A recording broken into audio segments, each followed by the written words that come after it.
তিস্তা মহাপরিকল্পনা বাস্তবায়নে গণশুনানির তৃতীয় দিনে দ্বিমত প্রকাশ করেছেন লালমনিরহাটের তিস্তা পাড়ের বাসিন্দারা। এ নিয়ে বিস্তারিত জানাতে আমাদের সাথে যুক্ত হচ্ছেন সহকর্মী রবিউল হাসান। রবিউল, গণশুনানি এবং তিস্তা পাড়ের বাসিন্দাদের দ্বিমত প্রকাশের বিষয় আমাদের জানাবেন বিস্তারিত।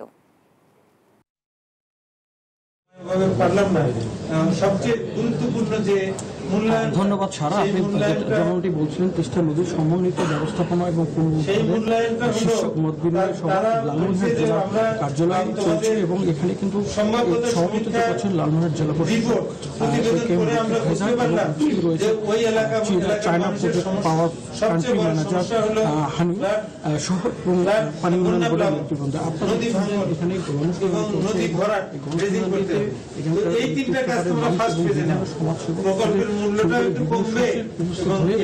গণশুনানিতে উপস্থিত হয়েছেন। আপনি জানেন দ্রুত সময়ের মধ্যে এলাকাবাসীর কাছে অধিক বেনিফিট আমরা পৌঁছে দিতে পারি, যাতে পৌঁছে দিতে পারি। আজকে লালমনিরহাট জেলায় গণশুনানি এলাকাবাসীর যাতে সুবিধা হয় সেই জন্য তাড়াতাড়ি অনুষ্ঠিত হচ্ছে।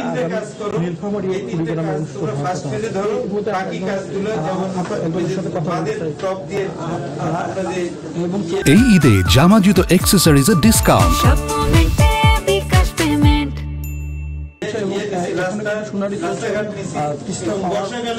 এবং কিভাবে মহাপরিকল্পনা বাস্তবায়ন হবে এবং সেই প্রজেক্ট নিয়ে আলোচনা চলছে।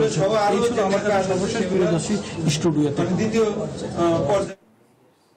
রবিউল, আপনাকে ধন্যবাদ।